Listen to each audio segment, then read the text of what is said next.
나토 회원국들이 2035년까지 국방비를 GDP의 총 5%로 증액하기로 공식 합의했습니다.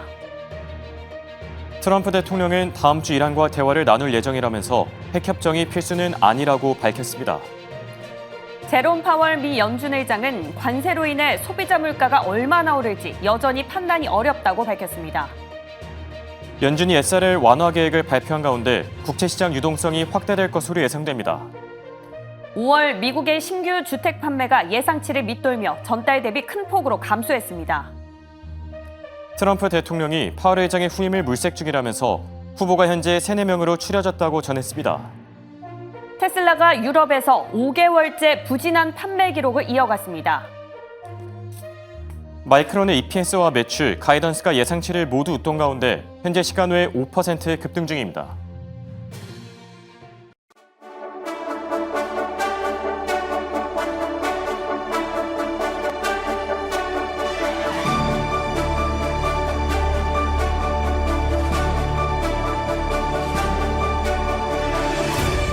여러분 안녕하십니까? 굿모닝 오늘의 증시 박지영입니다. 안녕하십니까? 홍성진입니다. 뉴욕 증시는 이틀 동안 상승한 만큼 오늘은 하루 숨을 고르는 모습을 보였습니다. 다만 마이크론의 실적에 환호하는 분위기였죠. 네, 맞습니다. 장 마감 이후에 방금 전에 공개됐죠. EPS와 매출, 거기에 가이던스까지 모두 예상치를 웃돌면서 현재 시간 외 거래에서 5% 강하게 뛰는 중입니다. 그런데 이 마이크론뿐만은 아닙니다. 본장에서는 엔비디아 필두로 반도체 지수들 전체적으로 좋은 흐름 보였었는데요. 어제 이어서 오늘 우리 시장에서도 이 상승 탄력 유지가 될 것인지 잠시 뒤 점검해 보겠습니다. 네, 그리고 어제 파월의 하원 발언에 이어서 오늘은 상원 발언도 있었고 나토 정상회의의 결과도 공개됐죠. 관련 내용들도 같이 점검해 보시죠. 자, 이제 본격적으로 굿모닝 오늘의 증시 출발합니다. 출발합니다.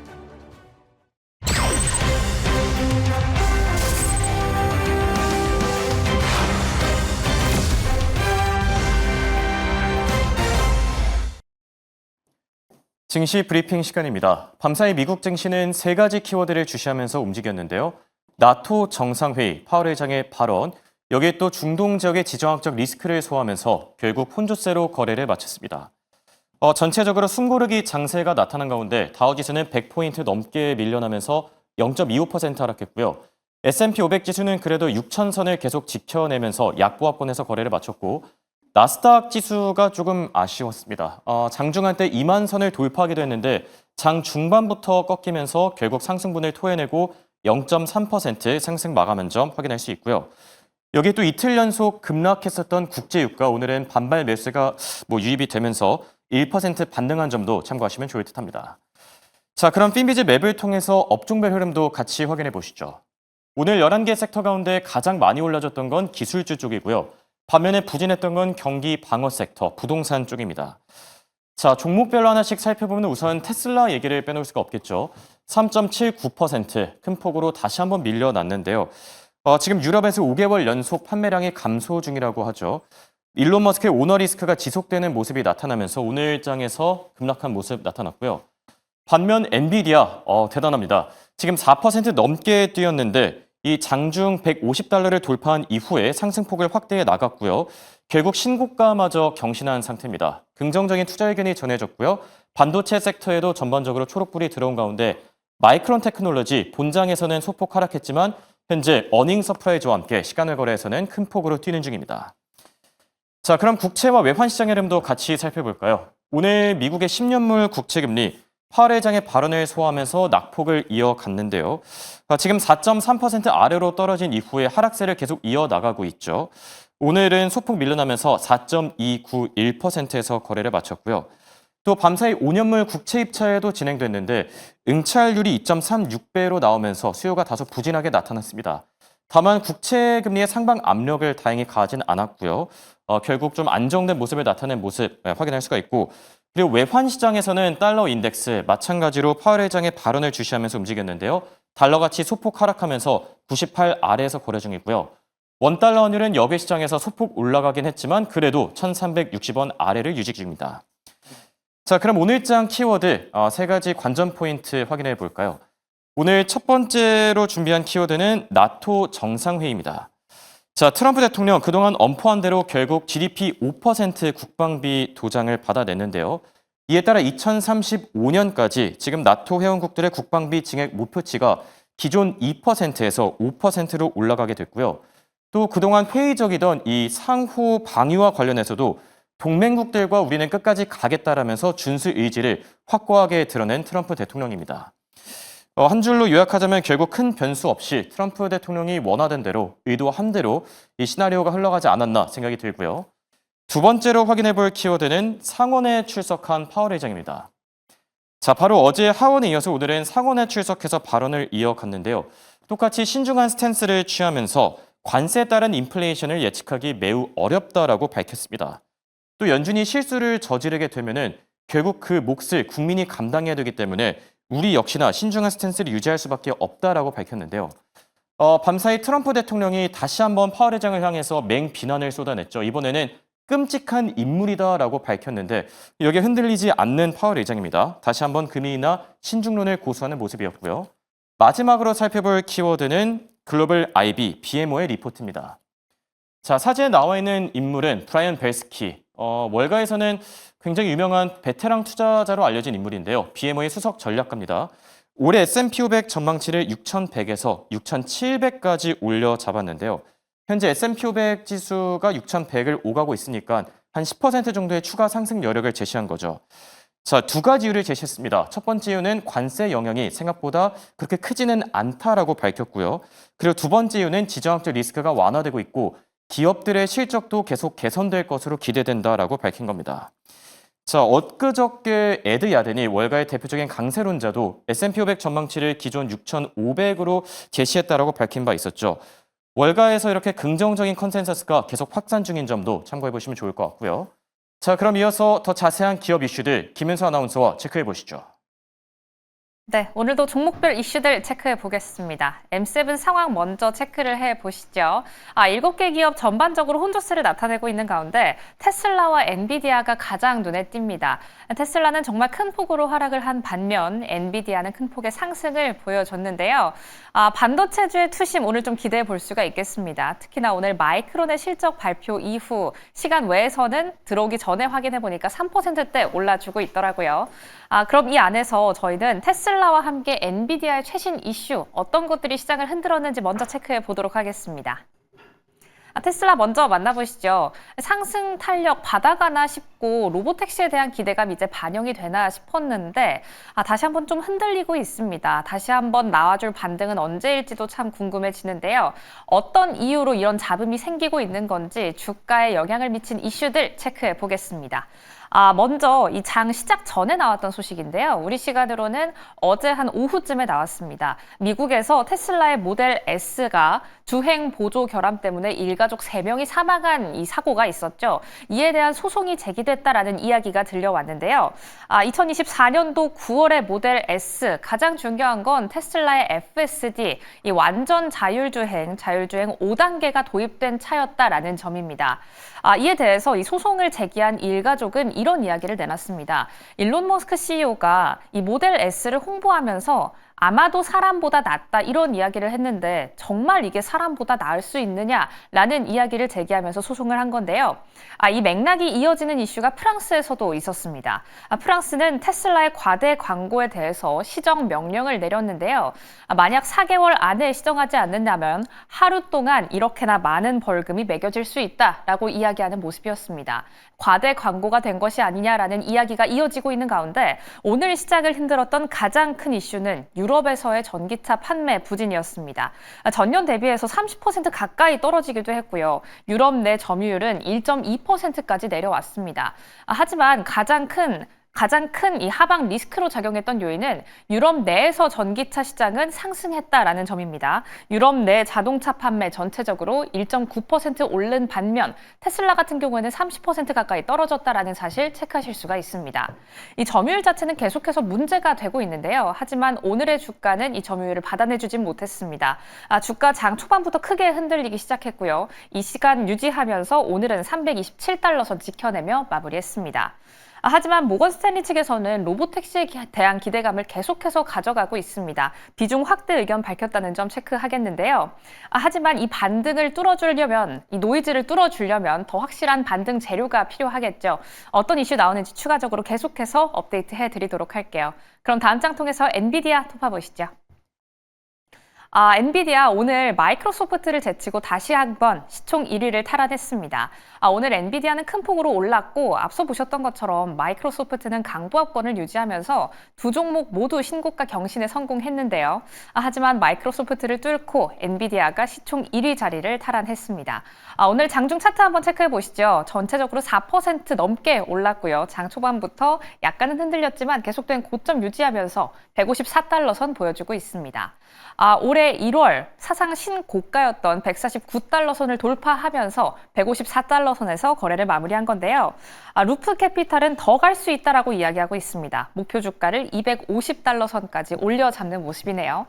그럼 어떤 이유에서 저렇게 목표 주가 상향이 이루어졌는지 체크해 보겠습니다. 루프 캐피탈에서는 수출 규제에도 불구하고 엔비디아는 엔비디아일 것이다 라고 이야기하고 있습니다. 그 이유로는 클라우드 서비스 제공 업체와 함께 주요 기술 기업이 GPU와 가속기에 대한 수요를 계속해서 증가세를 보여주고 있다라는 설문조사가 나왔기 때문인데요.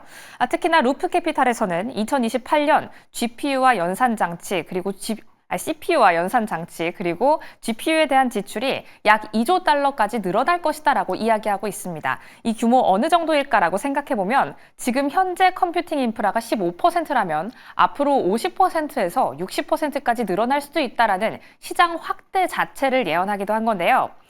특히 엔비디아를 향해서는 어떤 이야기를 내놓았느냐. 엔비디아가 만약 이전에 내놓았던 가이던스를 달성한다면 시총 6조 달러까지도 가능하다라고 이야기하고 있고요. 2025년에 출하될 GPU는 650만 개에서 내년에는 750만 개까지 기대할 수 있다라고 이야기하고 있습니다. 오늘 전반적으로 반도체 쪽 투심이 좋았기 때문에 마이크론의 실적 발표에 힘입어서 전체적인 국장 흐름도 좋지 않을까라고 예상이 되는데요. 지금까지 미장 특징주 살펴봤습니다. 미국 증시 투자 전략 세워보는 시간입니다. 도움 말씀에 송범선 썬투자실장 나와 계십니다. 안녕하십니까? 안녕하십니까? 자, 미국 증시 아쉽게도 이제 숨고르기 장세가 나타나면서 혼조세로 거래를 마쳤는데요. 한 줄 평을 내려주신다면 어떻게 보십니까? 근데 전쟁은 끝났지만 불씨는 살아있다. 불씨는 살아있다요? 왜 그렇게 생각하시죠? 이란과 이스라엘의 이런 전쟁들이 휴전됐다고 네. 공표를 했죠. 근데 이제 아직까지 휴전을 선포하고 나서도 계속해서 미사일을 발사하고 그렇죠. 또 이란에서 이스라엘로 발사하고 또 이스라엘에서도 이란으로 발사하고 또 사상자가 발생하고 예. 있습니다. 자, 그런 점들이 있고 또 트럼프 대통령 입장에서는 핵시설을 다 파괴했다고 하는데 그렇죠. 또 일각에서 보면은 아직 파괴된 것이 아니다라는 네. 말들도 나오고 있어요. 자, 그렇기 때문에 그런 점들 봤을 때는 아직은 좀 불안전한 이런 휴전이 아닌가. 그래서 또 지금 트럼프 대통령이 이란과 또 만난다고 하니까 네. 이런 점에 대해서 핵시설에 대한 그런 것들이 피해 이런 얼마나 완전한 파괴 될 것인가 이런 점들에 대해서 대화를 나눌 것 같아요. 자, 그래서 아직은 이런 점들이 결렬된다고 한다면은 이런 다시 전쟁이 또 재개될 수도 있겠다. 그렇죠. 라는 그런 긴장감이 있습니다. 그래서 지금 전반적으로 오늘 증시는 양호하게 끝난 가운데 저는 아직은 좀 더 좀 긴장을 해볼 필요가 있는 그런 시점이 아닌가 이렇게 보고 있습니다. 네, 불씨가 남아있다. 한마디로 아직 불확실성이 모두 다 해소된 건 아니다. 이렇게 평가를 내려주셨고요. 자, 그럼 매크로 이슈들 하나씩 점검해 보면 좋을 것 같은데 나토 정상회의 결과가 나왔죠. 지금 국방비 5% 도장을 결국 받아낸 트럼프 대통령입니다. 이 이슈에 대해서는 어떻게 생각하십니까? 나토가 이제 계속해서 그러니까 국방비가 별로 없었죠, 사실. 예. 그래가지고 이 북대서양 조약 기구인데 이런 점들이 트럼프가 계속 불만을 표출했습니다. 왜 우리나라가 자꾸 다른 나라를 지켜줘야 되느냐, 그렇죠. 이런 거죠. 그러니까 우리나라가 경찰인가, 약간 이런 생각이 들었던 것 같아요. 그래서 우리만 많이 쓰냐 이런 마음인 거죠. 네, 그래서 지금 돈을 증량하라. 기존에 이제 2% 정도였는데 5%까지 상향을 좀 시켰던 거죠. 그래서 근데 이거는 2035년까지입니다. 예. 그래서 바로 이렇게 증가시킬 필요는 없고 그렇죠. 좀 시간을 걸릴 필요는 있다라는 있다라는 점이고 어쨌든 10년 내로 지금 나토 여기서 전체적으로 5%로 증액을 하면은 미국에서 다른 나라를 좀 신경 쓰는 뭐 국방 같은 부분들을 그런 점들에 대해서는 좀 완화되지 않겠나 싶어요. 그래서 방위 같은 부분들이 자 그래서 뭐 트럼프는 이거를 굉장히 좀 기뻐하고 있죠. 역사적 승리다 뭐 이렇게 하면서 그렇죠. 지금 이렇게 보고 있는데 이런 점들이 뭐 지금 사실 유럽 같은 경우도 보면은 군사력이 좀 약합니다. 전반적으로 보면은 그래서 이번 우크라이나 전도 보면은 뭐 돈 자금적으로는 많이 지원을 했지만 전반적으로 그렇게 강하지 못한 예를 들어서 이번에 뭐 벙커버스터로 해서 그 지하에 있는 핵 시설을 파괴한 거 이런 것들은 사실상 미국만이 할 수 있는 그렇죠. 그런 전략 전술이지 뭐 유럽의 뭐 영국, 프랑스, 독일도 이런 전략 전술 뭐 이런 것들은 좀 하기 힘든 시점이다. 그 자본력이라던가 군사력 이런 것들이 안 되기 때문에 그래서 지금 나토 국가들 전반적으로 다들 지금 좀 증강하기로 좀 하고 여러 가지 국방 이런 쪽을 강화시키겠다 이렇게 좀 선포를 했습니다. 예. 자, 이런 가운데 또 스페인은 유일하게 좀 거부를 했다라고 하죠. 지금 트럼프 대통령이 뭐 엄청난 대가를 치르게 될 것이다 이렇게 얘기를 했는데 좀 더 지켜보면 좋을 것 같고요. 자, 그리고 파월 회장이 발언을 남겼는데 어제 하원에 이어서 상원 발언을 남겼습니다. 거의 뭐 비슷한 얘기를 하지 않았습니까? 네, 금리 인하 뭐 관련해서 또 뭐 얘기가 좀 나오고 있는데 연말에는 하긴 할 거예요. 근데 예. 이제 파월 같은 경우는 뭐 인플레이션 관세발 인플레이션 때문에 예측이 어렵다 그래서 뭐 일각에서 뭐 7월에 하느냐, 뭐 8월에 하느냐 뭐 이런 말도 나오는데 7월은 좀 어렵지 않을까 이런 생각이 듭니다. 그래서 파월도 약간 거기에 대해서 7월까지는 어렵다는 이런 양상들로 좀 발언을 한 것 같고요. 그래서 지금 인플레이션이 이렇게 계속 되고 있으면은 금리 인하가 좀 당분간은 어렵다. 근데 연말에 하긴 할 것 같습니다. 그래서 그런 점들이 지금 이어진다는 점 여러분들이 그래서 근데 이제 문제는 시기죠. 시기. 그렇죠. 그러니까 완전히 뭐 10월 겨울이 돼서 할 거냐. 뭐 가을에 할 거냐, 여름에 할 거냐, 약간 이런 느낌인데 여름에는 좀 파월 입장에서는 좀 어렵지 않을까 이렇게 좀 말하는 것 같습니다. 어쨌든 지금 기대해 볼 수 있는 가장 빠른 시점은 뭐 7월보다는 아무래도 9월 정도가 될까요? 네네. 그런 것 알겠습니다. 같습니다. 네. 자, 9월 쪽으로도 지금 금리 인하 베팅이 실리고 있는 듯하고요.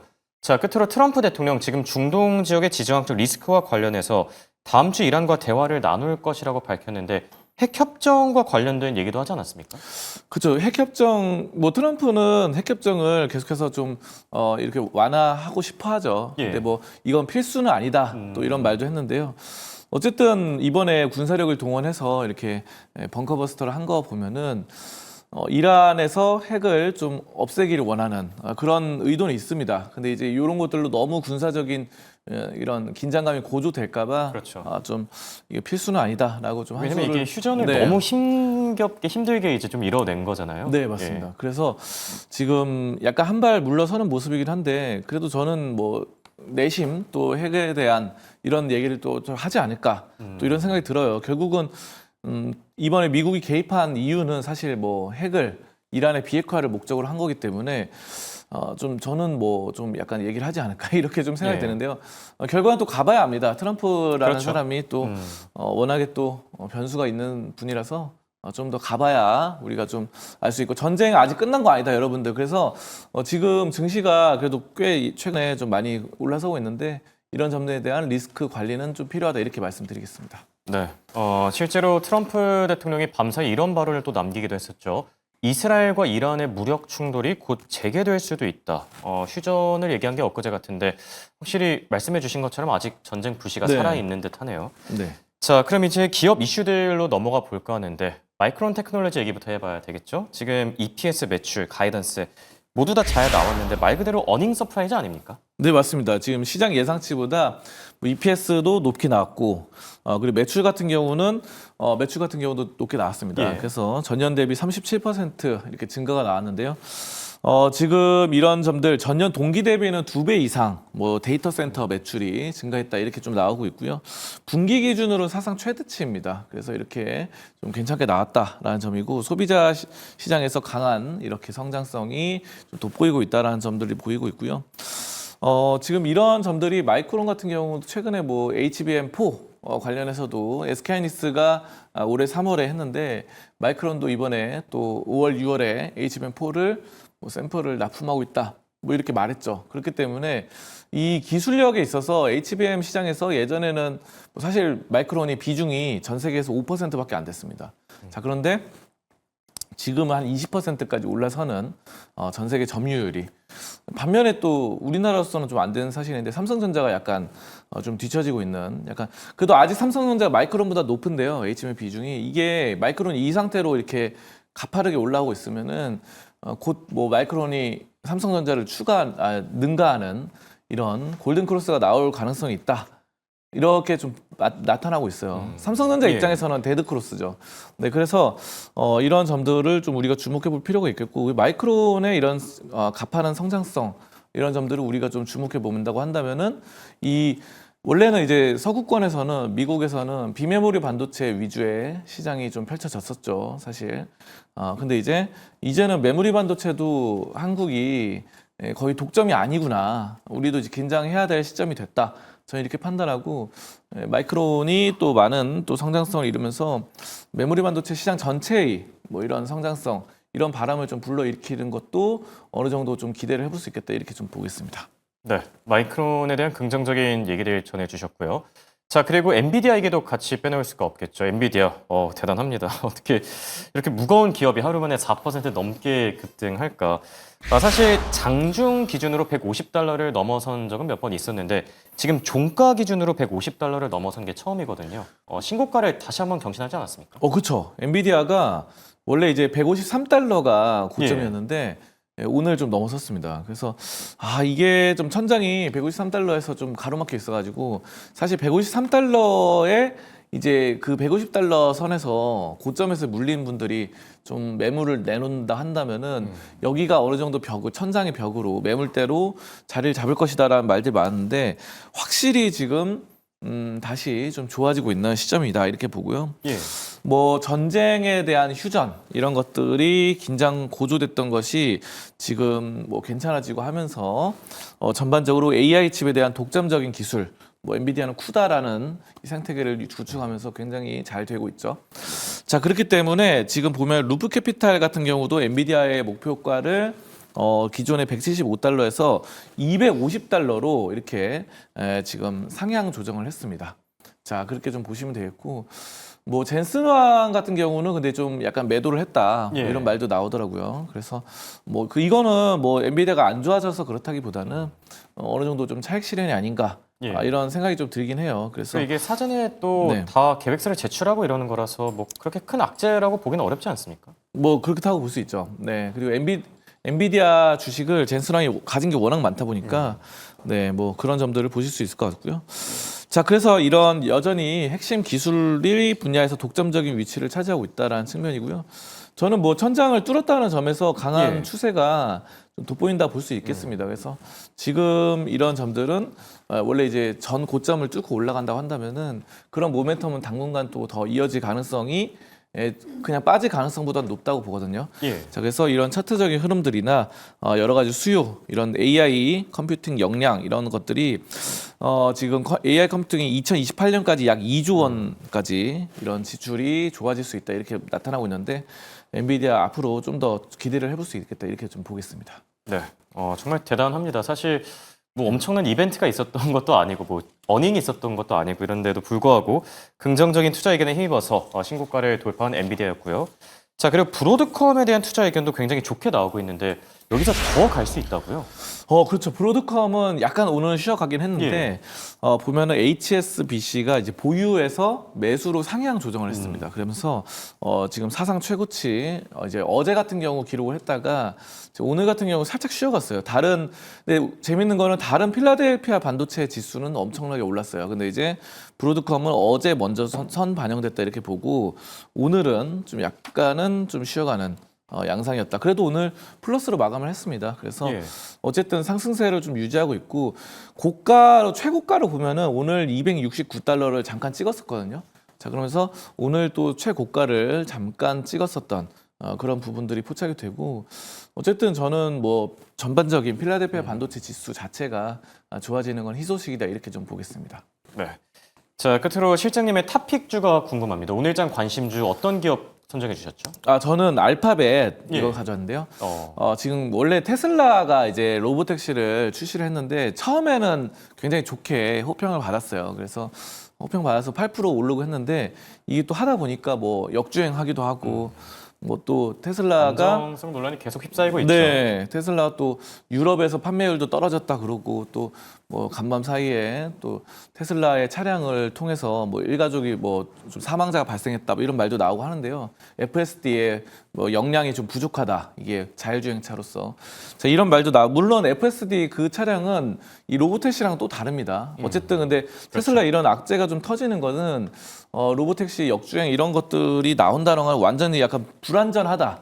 아직은 예. 좀 불안전한 게 아닌가 이래서 저 알파벳이 구글이잖아요. 근데 구글에서 나왔던 웨이모가 상대적으로 안전성이 좀 돋보이고 있다. 이렇게 좀 봐요. 그래서 또 이런 이 웨이모 같은 경우는 라이다 레이더를 좀 적용을 했잖아요. 그렇죠.